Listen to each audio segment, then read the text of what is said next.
Good evening, good morning, or good afternoon, students. I said that in a awkward backwards way. Good morning, good afternoon, or good evening, students.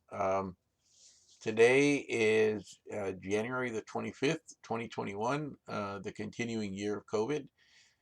And this lecture is for History 1302, Unit 1. It's for the Progressive Era, for Unit 1. And we're going to talk about the Gilded Age, the Industrial Society, the Politics of Corruption, and the Urban Society, 1870 to 1990. So, again, as I told you in the other one, we're going to 1870, coming to 1900. This unit kind of overlaps between 1900 and, we go a little further, but we're just going to cut it off at 19. We're not going to go all the way to the Great Depression. We'll talk about the Great Depression in the next unit. Okay. Now, one of the reasons that they called it the Gilded Age is because not all that glitters is gold. No todo lo que brilla es oro. Okay. So not all that glitters is gold. It could be, uh, some of that cheap plastic that is coated with that fake chrome, and then once it's exposed to the elements, um, it tarnishes or it flakes off. It doesn't stand for the test of time the way that precious metals do.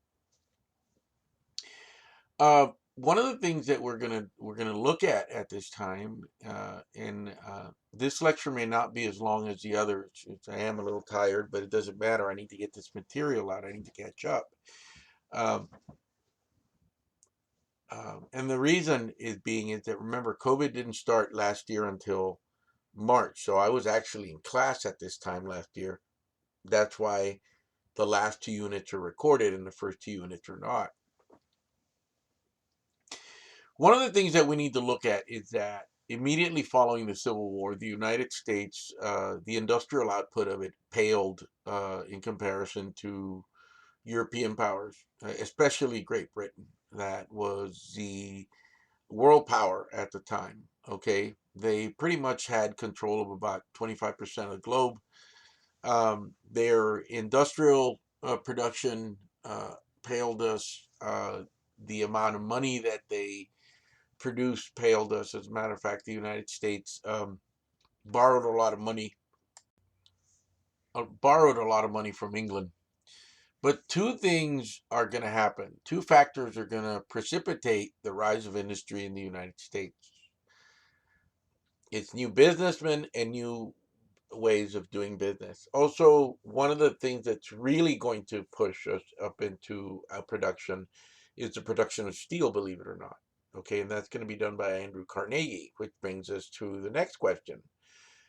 Many historians look at 19th century businessmen in two contradictory ways. All right, we either see them as captains of industry or we see them as robber barons.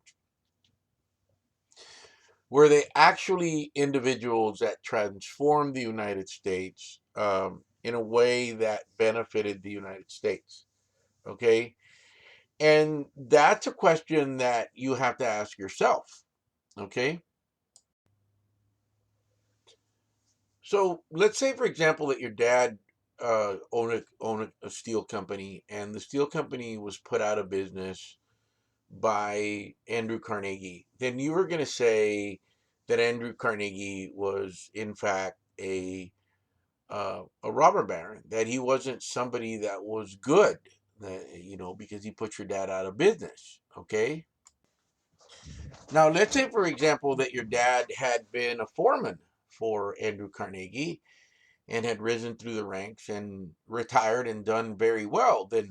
Then you're going to say, no, actually, Andrew Carnegie was a great guy because my dad was able to be incredibly successful under Andrew Carnegie. So it's whether they're captains of industry or robber barons, it's all subject to interpretation. I mean, some people see as Walmart as robber barons, or you may see.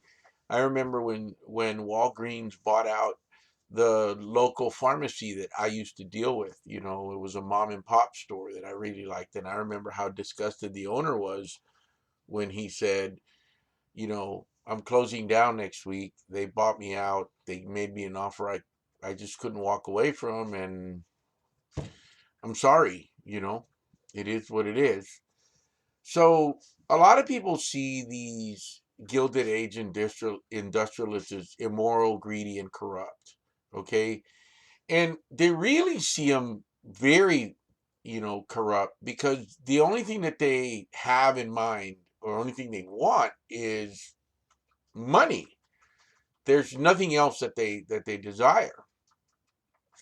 The other thing is that they form corporations, which means that not any one person owns a corporation. The corporation is an artificial entity that responds to stockholders, investors, and has a board.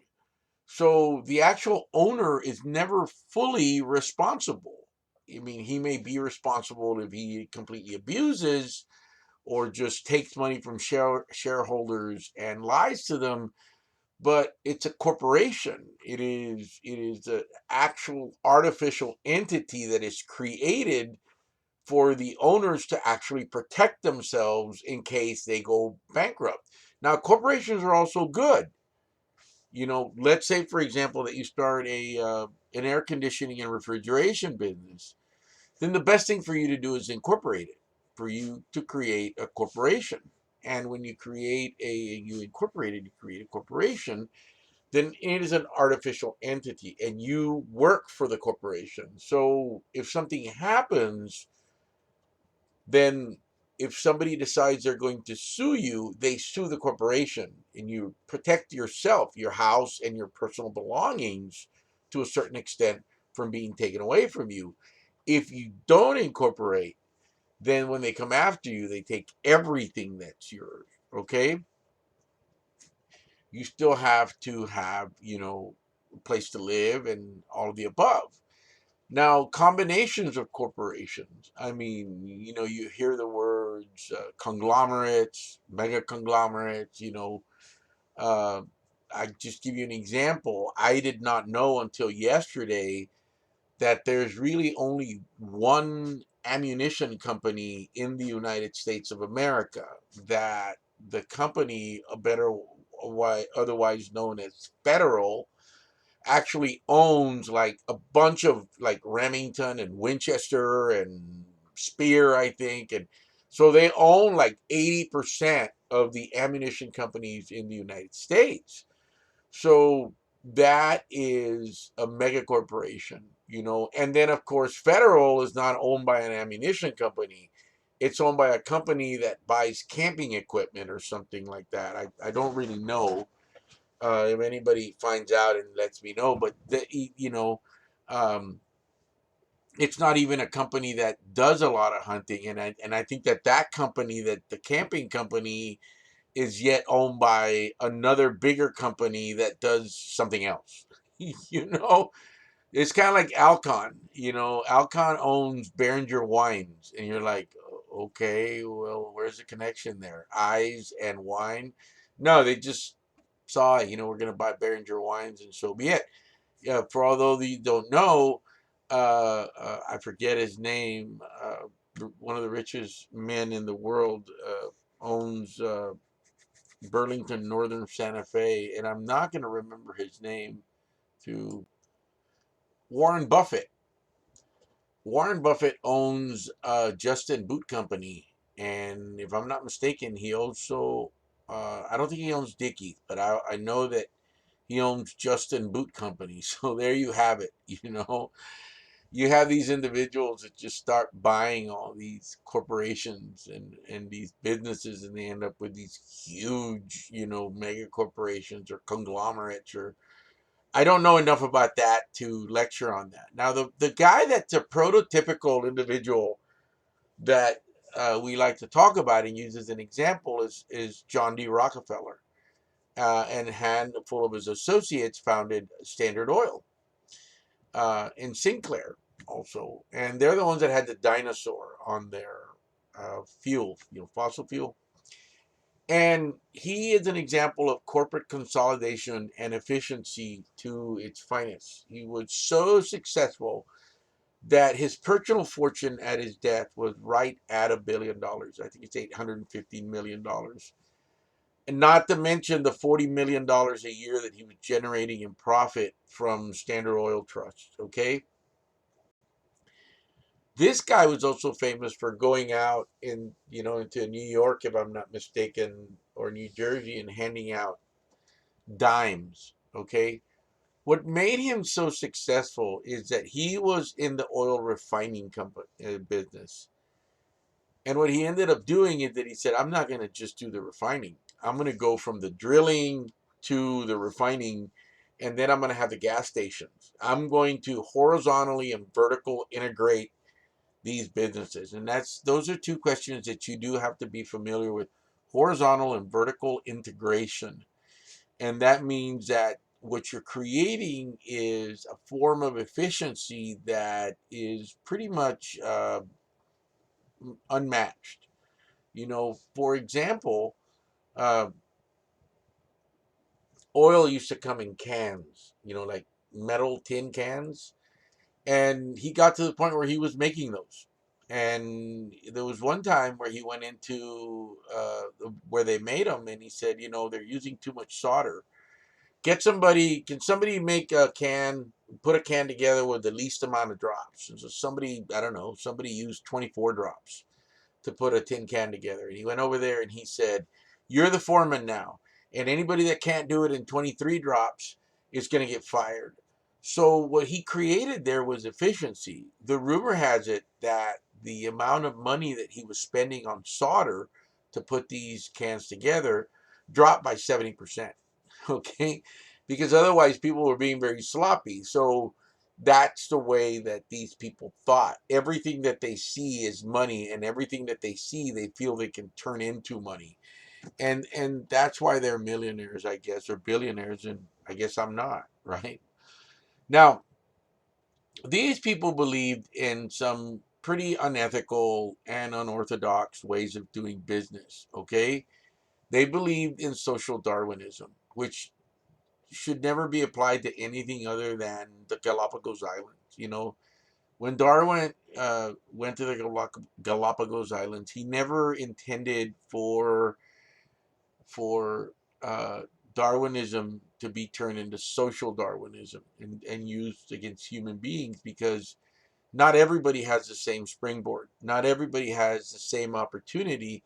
Not everybody has the same nurturing parents and nurturing environments that is going to provide for those individuals to be successful. And not every human being, not every child has the same type of resiliency to say, I'm just going to suck it up and I'm just going to deal with it. Other people are more fragile than others. And that doesn't mean that they're a snowflake. That doesn't mean that they're less worthy of being successful. That just means that they're not like everybody else. And I always tell my students, students tell me, it must have been hard when I was going to school and I was so focused and I never gave up. But that doesn't mean that everybody else has to be the same way. And not everybody wants to be a millionaire. Most of us just want to be happy. Now, how do these men justify this? Well, they always say, well, these people are better off than they were when I met them. At least now they're they're making a little money. But you have to look at works like The Jungle, where, yeah, you're working these individuals 12 to 14-hour days and they're absolutely miserable. Yeah, they have a little money, but they can't afford to speak out at work or anything like that. So who cares? That's not. Now, what do many Americans think of corporations? Well, we all hate them, right? But I mean, are you gonna find a mom and pop pharmacy open at 3 o'clock in the morning when your son or daughter or your child is running a fever and you need that Motrin or that liquid ibuprofen? You know that you can go to Walmart and it's going to be open. You may have to wait in line for 2 hours to get it. I'm just kidding, but you know that you can get it there, and that's why corporations are able to do that, because it's so incredibly big they can run a skeleton crew at night. I mean, they got people stalking the store anyway. Let's get a couple more people here in the front, the self checkout, security guard at each door. People will take care of themselves. You need Motrin. You just want your baby's fever to go down, so you're going to go there. You can't go to the pharmacy, mom and pop pharmacy, because they're at home resting. Okay? Many people see them as the corporations as trust and evil that destroy the American dream. When I saw our pharmacy, U.S. Pharmacy on Forest Hill Boulevard, when he told my wife that they were going out of business, we were sad. We were sad when the pharmacy before that went out of business. You know, it's because we knew that we had a relationship with this individual. Now, I will say that the CVS, they are kind, but the volume that they deal with is insane. You know, I would walk into the pharmacy and the guy's name was Rob. He knew me. You know, hey, what's going on? And if a prescription that I took all the time didn't come in, he knew that I needed it. He would float me a couple of tablets while he knew that the other pharmacy was coming. I mean, he was a good guy, you know. Now, there is no analogy in the past of a corporation. You had joint stock companies, but you did not have huge corporations like you're going to have now. A lot of people like Turner, a lot of people like Jefferson assume that America, the United States, that we were going to make our money from land, that the ethos of individualism was going to permeate the American culture because that's what had started us since the Pilgrims. So wait a minute. The Pilgrims were very industrious, okay? They were already, well, most of them were already wealthy when they got here, and most of them came here in search of money and riches, okay? So we were never like the cowboy or the Wild West. We were, but the cowboys and the people in the Wild West were all looking to become rich themselves. The gold miners and the buffalo hunters and the railroad builders and saloon owners and all the above. This whole idea was that they wanted to get rich, right? In the land of milk and honey. Now, the idea is that once the corporation revolution settles in, many Americans are going to struggle to adapt to this new form of economic organization, okay, and the cold-heartedness of corporations, other than the more compassionate individually owned business where you know the owner and all the above.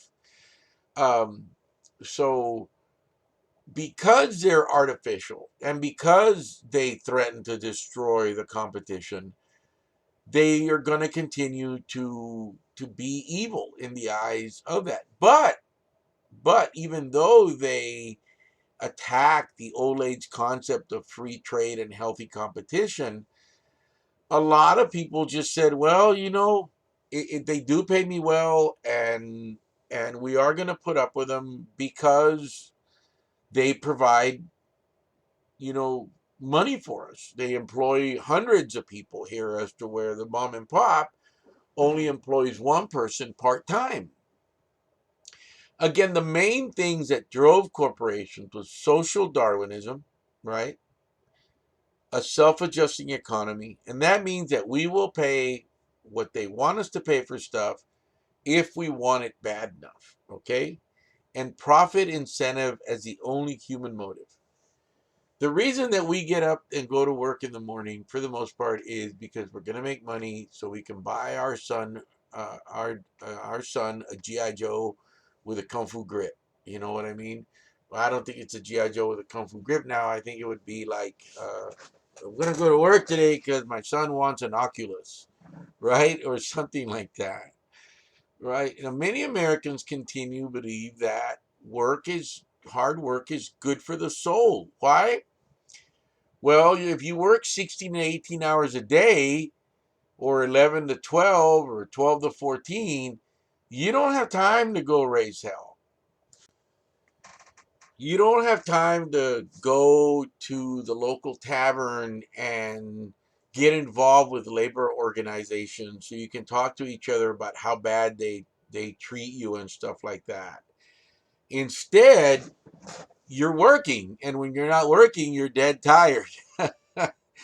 So many people continue to believe that workers benefit morally from a longer workday, and that's not true. Once you work more than 8 hours, you can get hurt. Okay, these some of these guys were falling into the grinding pits, and or thousands of people. Not, I don't know, maybe I'm exaggerating, but in the steel mills, God knows how many people died at the steel mills. Um, wages. If you kept the wages low, if you give people more than the subsistence income. In other words, you give them just enough money to barely survive, then they're going to keep working. If you give them too much money, they're going to waste it on alcohol, gambling, and prostitutes. And unfortunately, a lot of that is true because, they're going to spend it on gambling because, they want to get that lotto ticket that's going to that's going to make them a millionaire. And if they're poor and they don't have insurance, and they don't have any way of getting a muscle relaxant. You go to the doctor, you tell him, I'm feeling a bit anxious, he writes you a prescription to hydroxyzine, or he drops you a prescription to Xanax, and then you come home, you drink yourself some wine, you take some Xanax, and you're relaxed, man. I mean, you're out there, you know, tripping, But well, what about the poor guy that's been out laying concrete all day? He's baked. He comes home. His wife is just like, she doesn't want to talk to him because she's been at the house with the three babies. Well educated, insurance family. The guy probably has two babies already. He had a vasectomy, or the woman's on birth control. They don't have to worry about getting pregnant. People that have more hourly jobs, that do not have as much benefits, do not have the level of education, that do not have access to that type of health care. So they self medicate. They smoke weed, or they drink beer, or whatever it may be. And then they want to get close to mama, and mama doesn't want to have anything to do with them. So mama would be as brazen as to say, well, go down to the bar at the corner and you see what you can find there. But I don't want you to get anywhere near me because I'm gonna end up pregnant again. And they may be Catholic, that they don't practice birth control and they don't believe it. But mama's got, you know, four babies and one on, and doesn't want anymore. So a lot of people believe that for moral reasons, if you don't pay them enough money, then they're not going to spend it on that, you know. Um, and they also want the money to open other factories so they can make more money, and they can say we're hiring more workers, Um, so in 1890, very, very few people lived above the subsistence. I always have a problem pronouncing it. Subsistence. There you go. I pronounced it wrong the first time. Subsistence. I said subsistence. It's subsistence. It's one of those words. Like, a lot of you can't say Villarreal. Well, subsistence. There you go. I said it.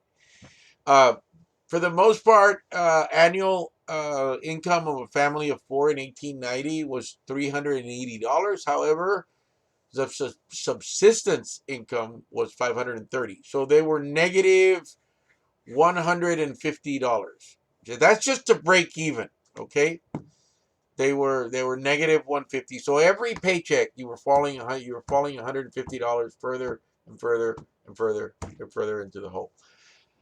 Uh, I got some labor unions here, and I want you to know the Knights of Labor. There is some stuff that you're going to have to learn on your own. Look to John Green. He's probably got a really good video on labor unions. I am not a labor union expert, and I'm not going to pretend to be one, okay? But the first one was the Knights of Labor, and I can tell you that it was the secret order of tailors, okay?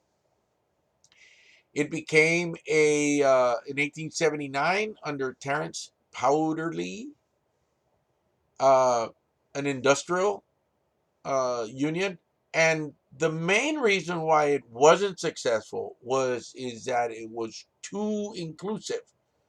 Too inclusive. That it means it was open to too many people. Actually, African Americans could. Usually, the only people that could not join the labor unions was lawyers, bankers, gamblers, liquor dealers could not join them. Okay, African Americans could also join. They made up 10% of the membership, but they were too inclusive. So if they're too inclusive, they can't cater to everybody. I mean, a steel worker is not going to demand the amount of money. It's going to demand more money than, I don't know, a janitor or a sanitation collector or, a tailor or something like that. So while they did try to bring reforms to the working class and conditions at society at large, their decline was primarily because they were too inclusive. Now, later on, under Samuel Gompers, you're going to have the American Federation of Labor, and then later on in 1955, this is in 1866 under Samuel Gompers. In 1955, it's going to merge with the CIO, so it's going to be the AFL-CIO, and it's going to be the mainstream voice of labor during much of this period. In contrast to the industrial workers of the World Union, it was more radical in organizing unskilled labor, the American Federation of Labor.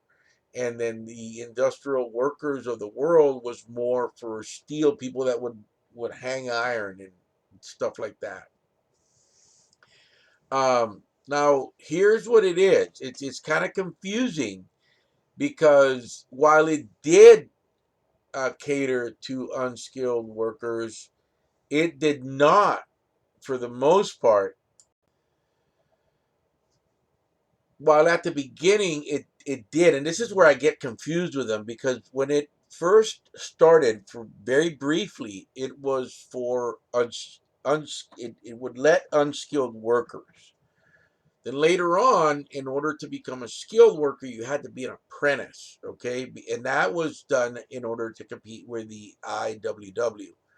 So you would be allowed to join if and only you were a skilled craftsman, okay?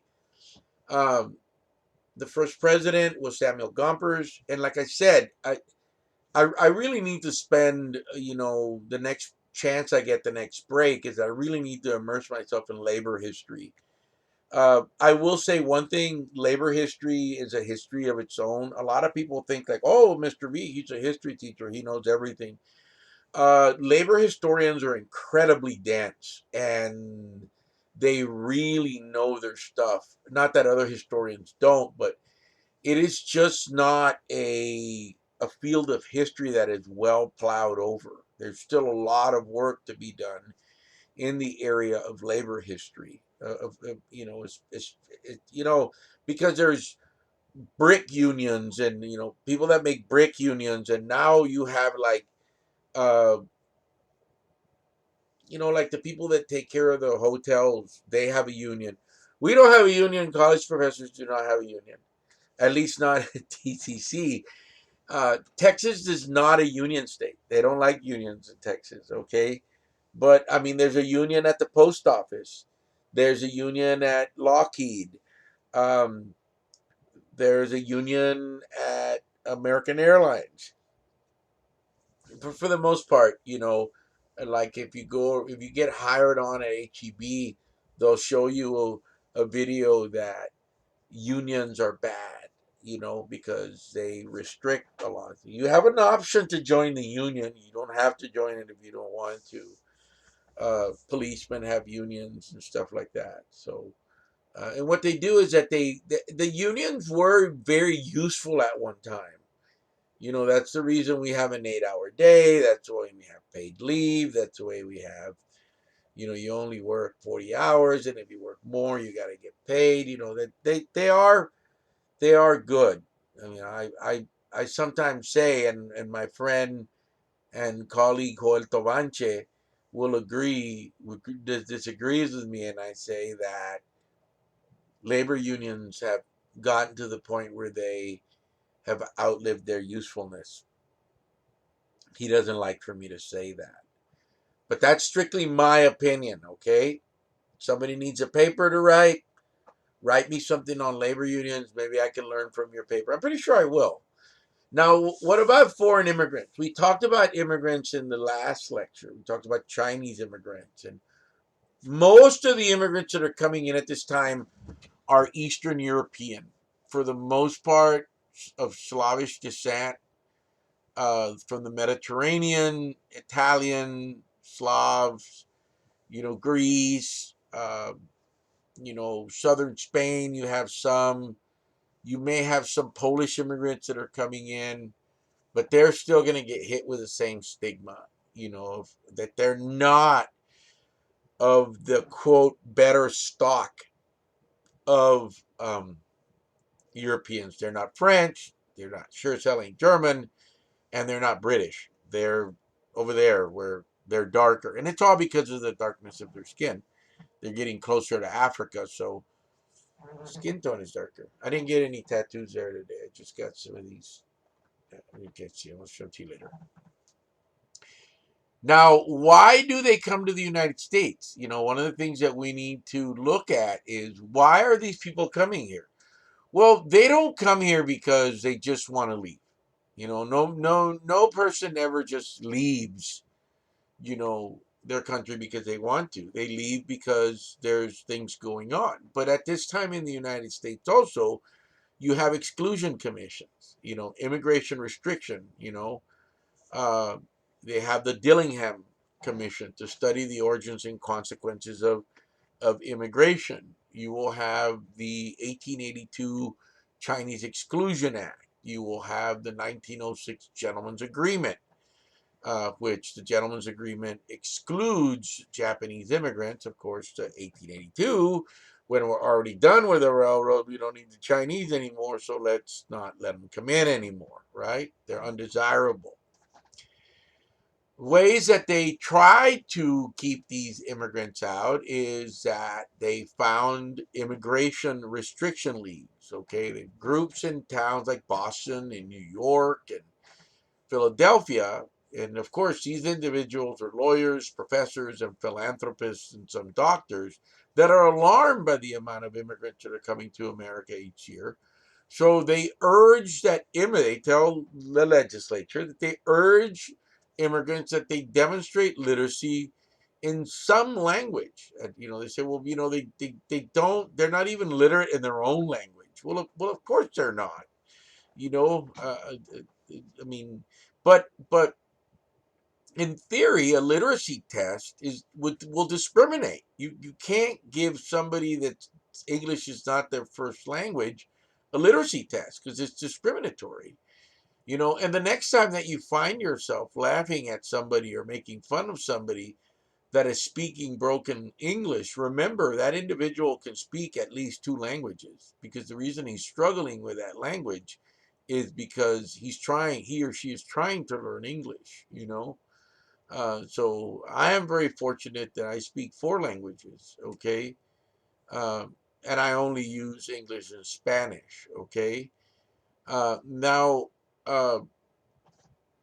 President Grover Cleveland vetoes the literacy bill, but then in 1917 with World War I, the hysteria is going to be fed, and you're going to have, again, xenophobia. Another literacy bill is signed by Woodrow Wilson. Woodrow Wilson was not a very nice person, okay? He was a decent president, but he was an evil man.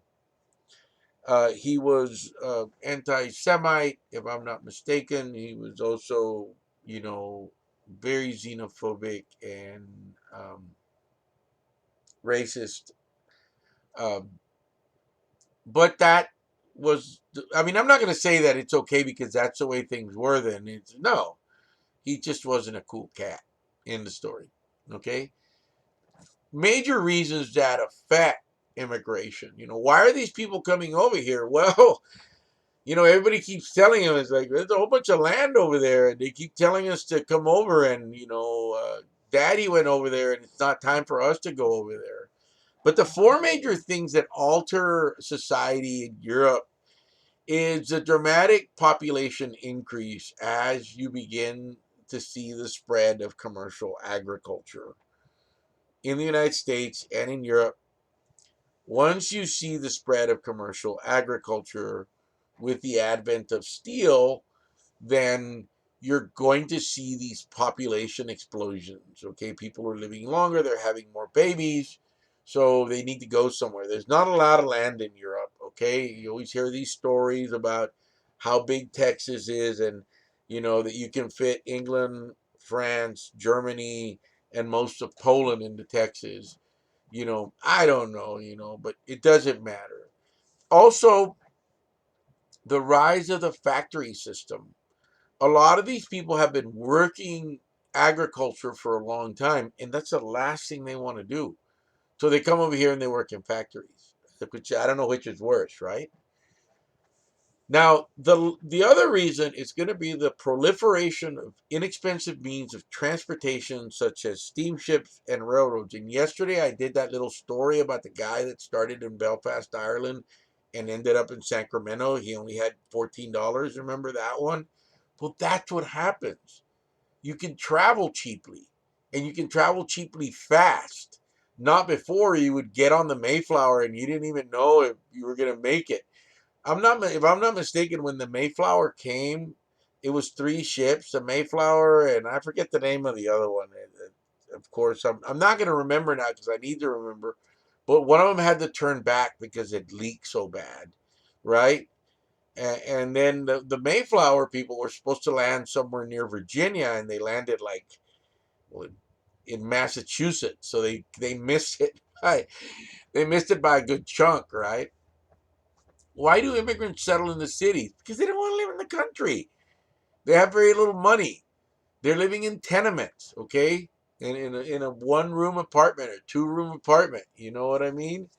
Also, their relatives had come before them, and they had already found a little stash from.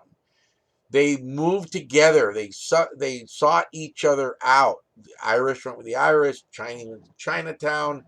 Italians went to Little Italy. The Mexicans went to the barrios, but we don't have the Mexicans up north. We have them in the south. Okay, but these were horrible conditions. These tenements did not have a lot of windows because windows cost a lot of money. They were very stuffy. They did not have indoor plumbing. If they had indoor water, it was very limited. Um, because they were so cramped and there was no good air circulation, the chances of them getting tuberculosis or any communicable disease wiped the whole family out. There was very little, the sanitation was horrible. The story is that around this time, there was about uh, anywhere between 300 and 500,000 horses in New York City, and each horse uh, defecates 10 pounds of dung a day. So multiply that.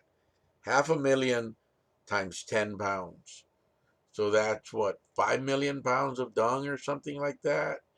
You see pictures that later on we're going to talk about Jacob Rees, of him taking pictures of these people showing how the other half lives. The other thing is that a lot of these immigrants were very leery of Americans, so they did not communicate with them.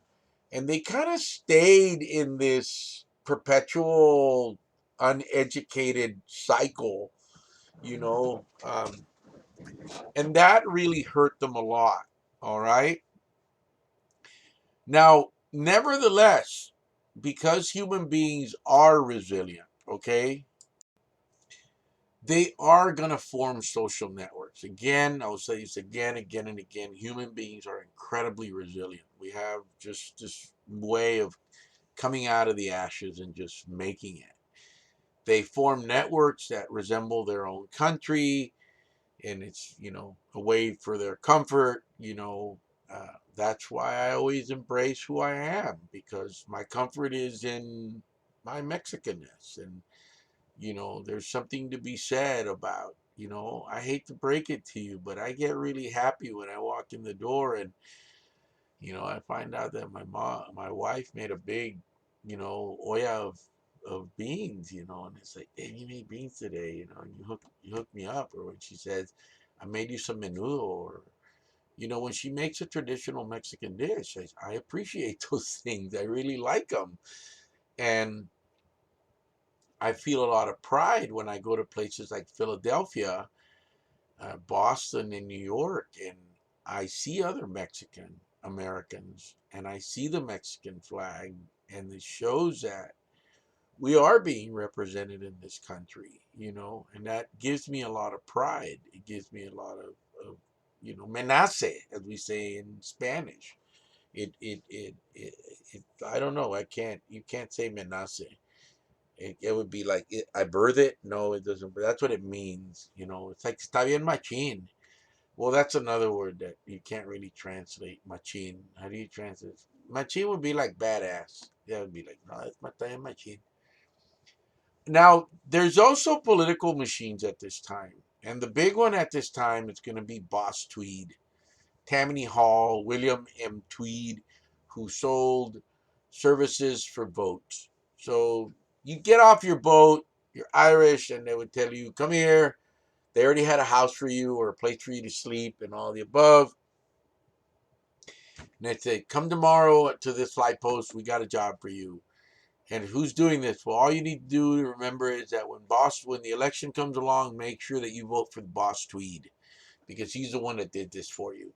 So you had political machines. There was a huge Democratic political machine. Eventually, Boss Tweed is put in jail.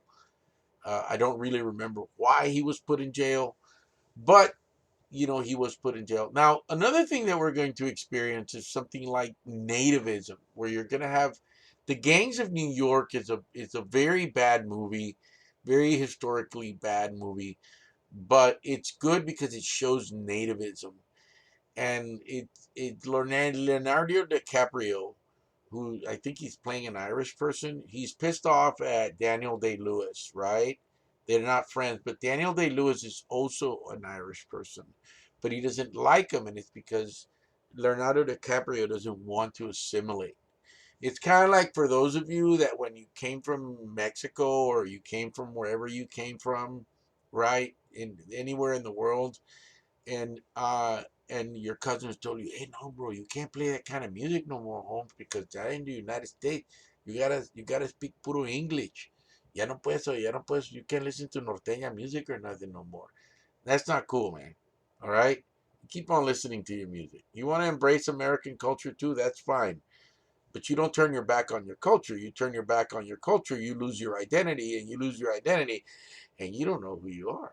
You know what I mean? I have friends of mine that are Mexican American that pretend to be, you know what I mean? Se creen bien high society, they think, and it's like, no, at the end of the day, I remember you from the neighborhood back in Laredo, and you were all running around with your, you were poor just like everybody else. Why are you so different now? Sorry, I went off on that tangent. Now, what they want to do is that they want to blame these newer generations for the problems that the country has. It's very easy to blame and scapegoat the uh, uh, any of the immigrants that are coming in at this time, and it is easy because they don't know how to defend themselves. And when a bunch of doctors are telling you, well, their blood isn't as pure because they're darker skin. When you came to Ellis Island, they would actually like measure the shape of your nose and compare the lightness of your hair and the lightness of your skin. And the lighter you were, the better off you were. And it's still like this in Mexican culture, and it's still like this in other countries where they use skin whitening creams and stuff like that. The whiter you are, the better off you are in Mexico. The darker you are, the more they call it, es un indio, you know what I mean? I won't turn my back on my Mexican indigenous. I'm a mestizo, and I love it, and that's who I am. I'm a mestizo. I just happen to be a lighter colored one, but if I stay out in the sun long enough, I'll brown up pretty good. And even my kids. I'm married to a white woman, and when my kids stay out in the sun, they bronze up real quick. Somos la raza de bronce. We're the bronze race. So, all this quote scientific proof that the inferior people are coming in from the Mediterranean is just hogwash. It's just horrible, right? It's not there. Now, the next section that we're gonna touch that we're gonna look at is feminism, but we're not gonna cover it in this unit. And I'm going to tell you why we're not going to cover it. And if I do happen to cover some of this in the exam, then don't worry about the questions. I probably need to go in there and take them out because we're going to cover feminism in its full scale when we talk about civil rights at the very end. But because these things did happen, you are responsible for knowing that the 19th Amendment was passed, okay? In 1919. Okay, and that's why this last election was so incredibly important because the women that voted in the 2020 election, maybe some of their grandparents, their grandmothers had been maybe not, because my grandmother was born in 1917, so she didn't vote until she was, 18, so that was probably 1940. Okay, so your great grandmother, your great grandparents, if they lived in the United States, they were not, they actually were already grown up when they were able to vote. Okay, when I grew up, I was able to, I don't know other life than voting, and my mom also. But when my grandmother was born, uh, even though she was 2 when this happened, she would not have been able to vote. So her mom got to vote when she was an adult. So I do want you to know that. And I want you to know that this is the time of, the suffragists and, the cult of true womanhood. All right. That women were supposed to stay home, that women were supposed to restrict themselves. I don't believe any of this. That women had to dress conservatively, that the education of women was prohibited, and that women could not enter the workforce. That maybe they could be a teacher, they could be a nurse, maybe a secretary, but not until World War One, and then definitely not until World War Two do we see women really go into the workforce. And even then, it was very, very, very restricted the way what they used to do to women. If you don't believe that this is true, watch the miniseries Mad Men about Madison Avenue. There was even restriction in language, right? That's where we get the terms light meat and dark meat.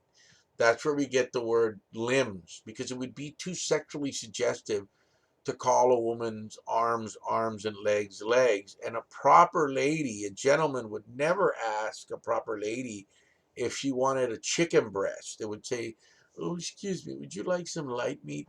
Because asking her for a chicken breast would be too suggestive. So that's where you get light meat and dark meat from, okay? But they really is light and dark. But you should be surprised in some of the things that you read about um, at this time. There was also an incredible amount of pressure on women not to get pregnant, okay? Not to, that they could not have sex before marriage, okay? That the contraception, or even the talk of contraception, the Comstock laws, forbade it to even talk about contraception. So this is horrible. And later on in the 1950s, women are going to be using stuff like Lysol as birth control devices. Look it up, um, where they're irrigating with it after they have intercourse because they're terrified of getting pregnant, or they don't want to have. In the movie Boardwalk Empire, if I'm not mistaken, I saw it and it's really good. Nucky Thompson, uh, which is the main character throughout that, catches his girlfriend or wife using Lysol because she doesn't want to get pregnant, and so she's irrigating with Lysol after that.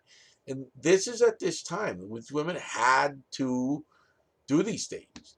You also had right around 1848, you're going to have the Seneca Falls Convention.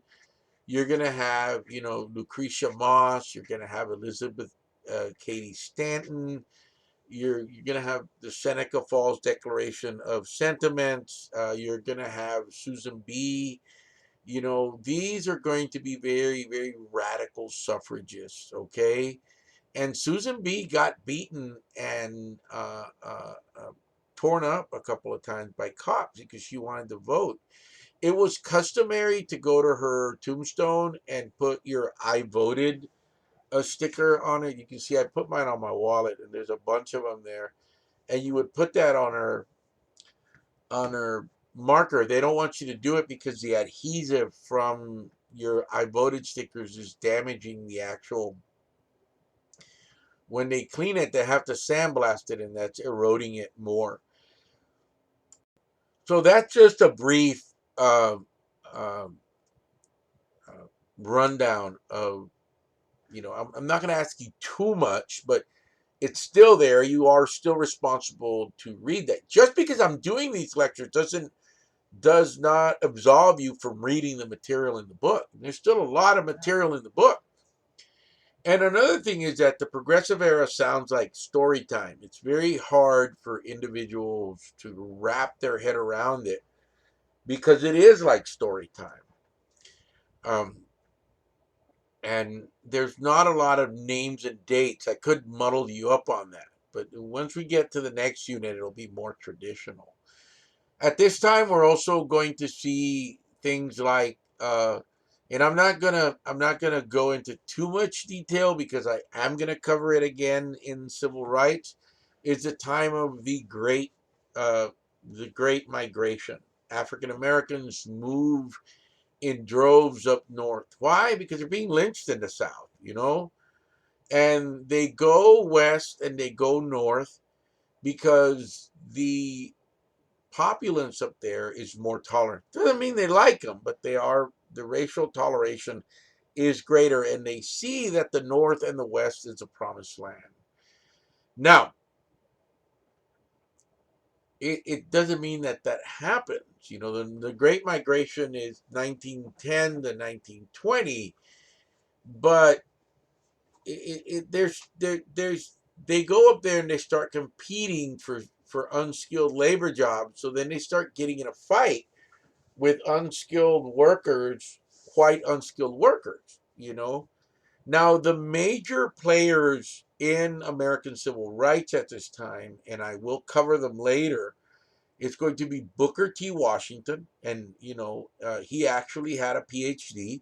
And I want you to know something about him. He founds the Tuskegee Institute, and it was a Negro normal and agricultural school in Tuskegee, Alabama. Okay. Now, he was shunned. Okay. He was a staunch believer that, yes, if African Americans want to get an industrial degree, they can. That doesn't mean they have to. They can look at a liberal arts education. And a lot of other people like Booker T, I messed that whole thing up. It was W.B. Du Bois that got the first PhD, right? And he believed that African Americans should get a degree in liberal arts. It was Booker T. Washington that said, why don't we make a science of what you already know working in the fields or agriculture or mechanics? Okay, I'm sorry. It's late. It's like 11:30 and it's been a long day. But so Booker T. Washington and W.B. Du Bois, it's not Du Bois, it's the American, you pronounce it American, Du Bois, did not like each other. They did not see eye to eye. They did not have the same. Now, um, Du Bois outlives uh, uh, Booker T. Washington by a lot. And Booker T. Washington had actually been a slave, as to where Du Bois was born free in Massachusetts, and he was of African, French, and Dutch ancestry. So a lot of people didn't even see him as being being black, as to where Booker T. Washington, if I'm not mistaken, had been born into slavery. Okay, now of course, uh, Du Bois obtained his PhD at Harvard, and he joins the faculty at Atlanta University. He teaches economics from 1897 to 1910, which is 23 years, and he edits the Atlanta University Studies. He also writes his very famous book, Souls of Black Folk, and he announces a revolt against the accommodationist principles of Booker T. Washington, and that crystallizes 2 years later when he founds the Niagara movement. And eventually, what that's going to lead to, it's going to lead to the creation of the NAACP, which is the National Association of the Advancement of Colored People. And that is still with us today. It is, one of the predominant African Americans, if not the predominant African American organization. It's like, the equivalent of LULAC or MALDEF, or, an organization that's out there to help African Americans. Now, Du Bois is the editor for a journal called The Crisis that was written under the NAACP, and he is the editor until 1932. Now, during the 1940s, Du Bois begins to move into non-ideological radicalism because he's frustrated, okay? Even though he still had a PhD, he still had to go in the back door of the Waldorf Astoria Hotel. And he starts to go into Marxism and socialism, and he joins the Communist Party in 1961. And that's pretty much the end of him. It wasn't now that he was black, it was just that he was allying himself with communism, and in the 1960s we have the peak of course, the Cold War. So nobody's going to take you seriously if you're that. Now, we also have men like Marcus Garvey, and Marcus Garvey doesn't get enough credit, and I believe he should. We have W.B. Du Bois, who said African Americans are gonna make it via education. You have Booker T. Washington that says, you know what, let's just go ahead and stay where we're at. And a lot of white organizations gave him money because a lot of people thought that he was self-subjugating African Americans, and that he was accommodating the ruling class. Now, Marcus Garvey was from Jamaica, and he was a loose cannon. Okay, he was. Now, later on in the 60s, you're gonna have Malcolm X, you're gonna have Martin Luther King, and you're gonna have Stokely Carmichael.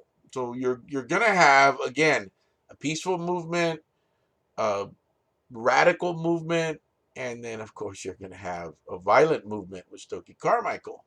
Some violence with Malcolm X, but once he comes back from Mecca, he really overthinks. I mean, he thinks things over, and he realizes, wait a minute, this is really not the way it should be. Now, what Garvey does is that he starts the Black Star Line, and he wants to repopulate Liberia. Okay, and it doesn't work out for him. He's seen as somewhat of a charlatan by a lot of people. He dresses really fancy. Like, you look at pictures of him, he wears like, feathered hats and like outfits that look like a general's uniform. And eventually, if I'm not mistaken, the IRS gets to him. And after his prison sentence, he is sent back to Jamaica.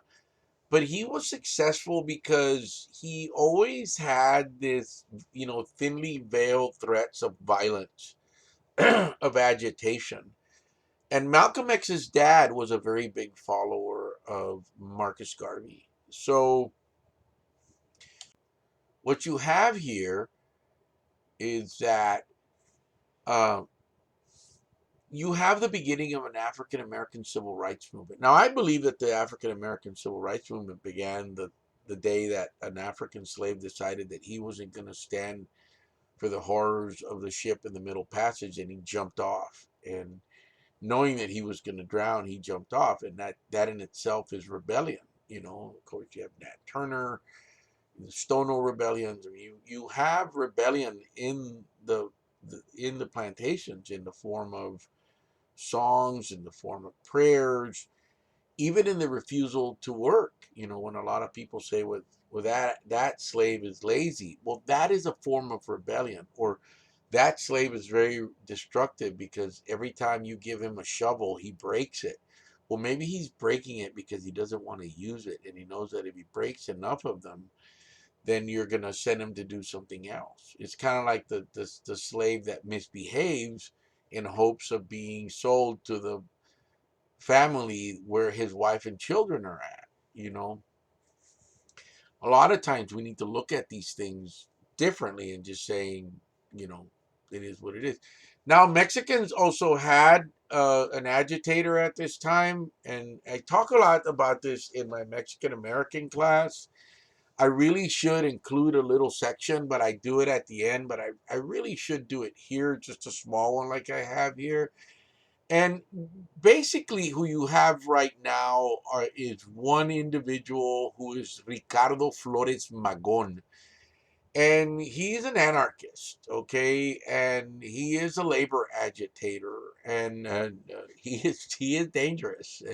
He ends up getting put in jail in Fort Leavenworth for sedition, where he eventually dies. And there's also another woman by the name of Emma Tenayuca, but she doesn't really start real agitation until the 1930s. You know, what we have going on with Mexicans right now is that we have a lot of social banditry, where we have a lot of problems on the border of Mexico, and you know, Texas Rangers are killing a lot of Mexicans, and Mexicans are coming over and killing a lot of whites. So it's really like a border war going on. There's no cohesion. You really don't see cohesion in the Mexican civil rights movement until Cesar Chavez comes along in the 1960s. And even then, you're going to see the disintegration of the Mexican American civil rights movement. And that's why I leave it till the end, you know, because it does disintegrate. And, you know, we Mexican Americans have never, ever had a successful civil rights movement that is cohesive, that lasts, you know, 20, 30 years without it dropping a step. When you have the Chicano movement, you're going to have the Chicano movement, but the LULAC movement, they're not going to agree with each other, you know, because the Chicano movement is too radical. The LULAC is all about, you know, you start the meeting saying the pledge, you recite the meanings in English. We're Americans. We fought in World War II. We're all about, you know, desegregation and getting our children in school so they can become, you know, good tax-paying Americans. Where Chicanos are saying, well, let's go back to our roots and find out who we really are, and let's start from there, you know. And then we run into problems of colonialism and all those other neat things. So, but at the end of the day, we know where we come from, as to where African Americans know they come from Africa, but they don't know where specifically they come from Africa.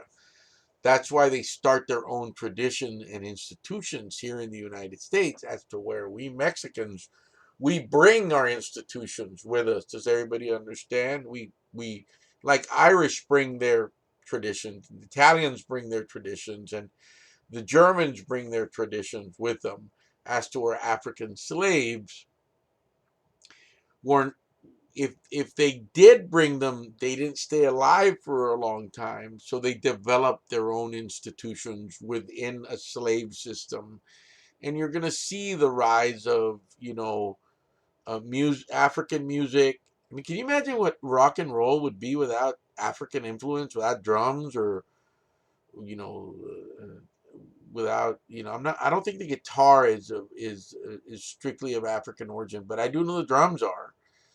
Or so what you're gonna have is the emergence of music that it's gonna be spiritualist, African music blended into spiritualist music that becomes gospel music that's going to become the blues, and then it's going to become jazz, and then eventually it's going to become rock and roll. So you're going to see a transformation of music going along. There would be no Elvis Presley without African American music. Okay, without African American influence. If you look at interviews of all of the rock and roll greats, somebody like Keith Richards, or somebody like Sting, or somebody like Bono, or anything, or the Ramones, or you know Black Francis from the Pixies, or any guitar player that is worth his salt, somebody like Tom Petty, or I'm forgetting, bass player like Paul McCartney or George Harrison, they're gonna tell you, it's African Americans influenced me. That's where the party was at. At the I guess jump and jive joints. Where they were, you know, dancing, and those were the places to go. You were expose yourself to those things, and that also happens during the Harlem Renaissance. I don't know if I skipped that. Did I? It was a great migration, and then of course, we will come into the Harlem Renaissance in the next unit, and that's something that you do need. That's where African Americans decide that, hey, we have a culture, we have our own stuff. So remember that the next time that you find yourself, making a remark about, you know, something that just doesn't set well with you, uh, for whatever reason, tell yourself, well, I can always identify with who I am because I'm Mexican from North Mexico, and I know where I come from, and I know where my people come from. You know, remember that the movement of slaves is the largest movement of humans ever done in the history of the planet. Okay, and they have more right to be here in the United States than anybody else because they were forcefully brought here. They were not They did not come here on their own free will. They didn't say one day, we're going to go over there and work on the railroad, or we're going to go over there and work on the copper mines. They were forcefully brought to the United States of America against their will. Okay. So for that reason, they have more reason to be here. Now, the next unit, the next thing we're supposed to talk about is populism. We're going to talk about populism and progressivism. And I will, I've already gone into an hour and 8 minutes into this lecture, and I said it was going to be a short one, but I guess that's not true. Once I got going, I kept going. I will do a scant, you know, just gloss over populism and progressivism. And the reason I'm going to do that is because, I'm also going to just gloss over the Spanish American War, which is going to make us, put us on the world map as a world power. But the reason I'm doing that is because, I also want to cover inventions, okay? And those great things that happened. And those are not on, I'm watching that they're not on this lecture note. And I have to go find them in another unit because I may have shared the wrong unit. But there is a lot of inventions at this time, like aspirin, and the four-stroke car, blood transfusions. They didn't do too good with the blood transfusions. You're gonna have Madame Curie experimenting with X-rays, and we'll talk about that. We'll talk about that later. I'm going to have to find that lecture because I'm scrolling through here, and I cannot find it. But I'm pretty sure they're in your book, because if not, I'm going to be done here pretty quick. So you all take care, be kind to each other, wear your masks, and if you have a chance to get vaccinated, get vaccinated. Also, uh, I've had one or two people email me about the videos. I really want constructive criticism.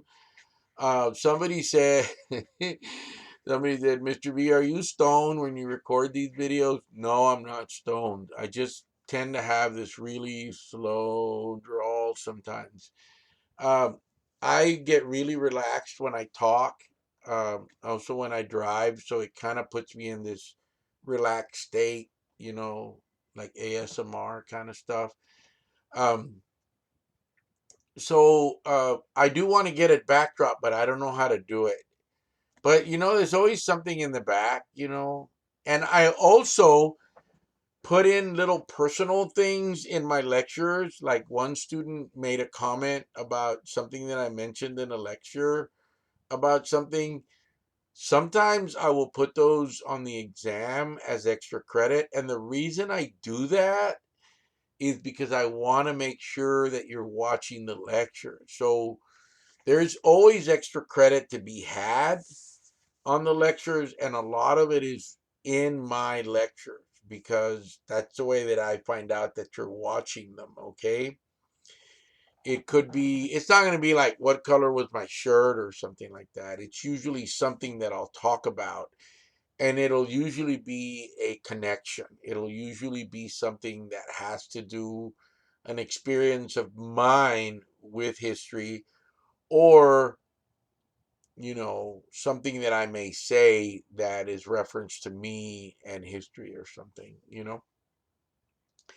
But remember that the most you can get on an exam is 100 points, and you cannot transfer points from one exam to the other. Okay? So, um, I do give extra credit in that way. Okay? So, you all take care, wear your mask, be kind to each other, and, you know, be nice. Yeah. Get vaccinated if you can. Take care. Bye bye.